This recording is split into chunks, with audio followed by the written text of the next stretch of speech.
Bonjour, cette petite capsule vidéo vise à analyser brièvement la récente déclaration entre l'Union européenne et l'OTAN qui a été adoptée le 11 janvier 2023.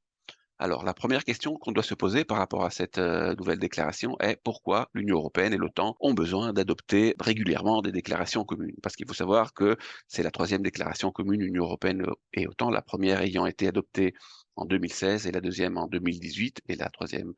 tout récemment ce mois de janvier 2023. Alors, le premier constat à faire pour répondre à ces questions est que ce sont essentiellement les Européens qui poussent pour que ce genre de déclaration soit adopté, ce qui, par ailleurs, agace un peu les Américains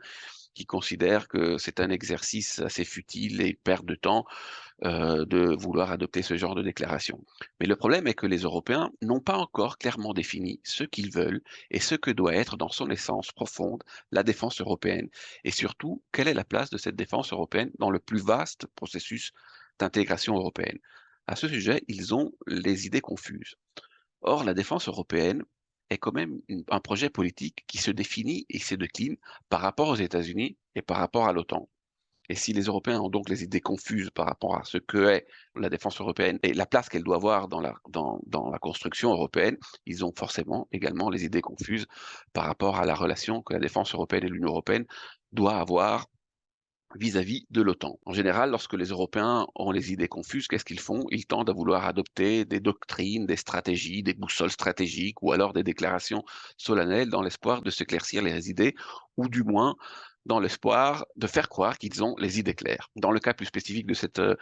déclaration entre l'Union européenne et l'OTAN en particulier, les Européens ont besoin de prouver au monde et surtout à eux-mêmes que la défense européenne reste une initiative complémentaire à l'OTAN, qu'elle n'est pas un projet alternatif à l'OTAN et qu'elle n'est pas en compétition avec l'OTAN. C'est un réflexe qu'ils ont régulièrement lorsque l'Union européenne acquiert de nouvelles compétences en matière de défense. Et effectivement, depuis 2016,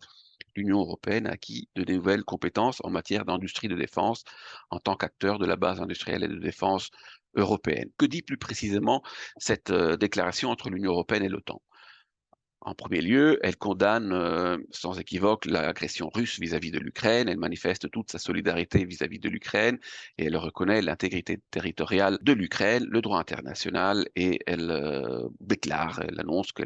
l'Union européenne et l'OTAN vont continuer à soutenir l'Ukraine dans son droit à la légitime défense. Sur le rapport entre l'Union européenne et l'OTAN plus spécifiquement, il y a un point, le point 8 de cette déclaration, qui résume toute la déclaration. Je vais vous le lire parce que il est très très clair. Alors, ce point 8 de la déclaration Union européenne-OTAN dit que l'OTAN reste le fondement de la défense collective de ses membres et elle demeure essentielle pour la sécurité euro-atlantique. Nous reconnaissons, nous, l'Union européenne et l'OTAN, reconnaissons l'intérêt d'une défense européenne plus forte et plus performante qui contribue effectivement à la sécurité mondiale et transatlantique, complète l'action de l'OTAN et soit interopérable avec celle-ci. Que veut dire cette phrase? Cette phrase veut simplement dire que la déclaration de l'Union européenne-OTAN reconnaît la suprématie, le rôle principal de l'OTAN en matière de sécurité collective et de sécurité territoriale et attribue à l'Union européenne un rôle secondaire qui doit venir compléter, comme le dit le texte lui-même, l'action de l'OTAN pour que les Européens soient plus interopérables avec l'OTAN. Donc la déclaration Union européenne-OTAN ne fait que reconnaître un état de fait qu'on peut constater au jour le jour sur le terrain en Ukraine, c'est-à-dire que lorsqu'il s'agit de questions de sécurité et de défense sérieuses, c'est l'OTAN qui commande, c'est l'OTAN qui prend la main, l'Union européenne a un rôle secondaire lorsqu'elle réussit à se définir un rôle. Un autre point important de cette déclaration entre l'Union européenne et l'OTAN concerne la Chine. La Chine est expressément et explicitement mentionnée dans la déclaration, mais elle constitue quand même un point de désaccord entre les Américains et les Européens. Pourquoi? Parce que les Américains veulent développer une politique de confrontation avec la Chine, craignent beaucoup la montée en puissance de la Chine, considèrent d'ailleurs que la guerre en Russie est une guerre secondaire par rapport aux tensions majeures qu'il y a avec la Chine, et perçoivent dans la Russie un allié principal de la Chine, et voudraient que l'OTAN s'oriente de plus en plus progressivement pour faire face à la Chine, alors que les Européens, bien qu'ils reconnaissent que la Chine peut être un pays problématique et vise à remettre en discussion l'ordre international et également le rôle des démocraties dans cet ordre international, les Européens ont une position un peu plus conciliante vis-à-vis de la Chine, notamment parce qu'ils ont aussi une économie et des intérêts économiques un peu plus imbriqués. Donc, la déclaration de l'Union européenne, autant malgré tout, mentionne le problème de la Chine et en outre, elle se focalise beaucoup, la déclaration UE-OTAN, sur la notion de résilience, c'est-à-dire sur la protection des infrastructures critiques et le contrôle des investissements étrangers dans les secteurs stratégiques, sur la protection des technologies émergentes et de la souveraineté sur les technologies émergentes et des technologies de rupture en particulier, pas seulement dans le domaine de la défense, sur l'espace, sur l'incidence du changement climatique sur la sécurité et sur la guerre informationnelle, c'est-à-dire les manipulations des opinions publiques par des acteurs étrangers. Ces thèmes-ci, ces thèmes de nature industrielle, informationnelle, sont des thèmes qui, en général, concernent plus l'Union européenne que l'OTAN. Ce sont des matières que l'Union européenne traite déjà à travers des législations ou essaye de développer des politiques dans ce domaine.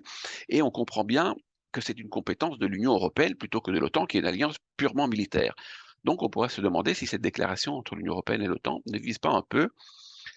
à permettre, enfin, ou si l'OTAN ou les pays non européens de l'OTAN, les pays anglo-saxons, ne demandent pas aux Européens de les impliquer dans ces politiques de résilience qu'ils perçoivent comme une résilience vis-à-vis de la Chine et qui sont propres à l'Union européenne. Alors, il y a un dernier point qui est mentionné dans la déclaration entre l'Union européenne et OTAN qui répond à la question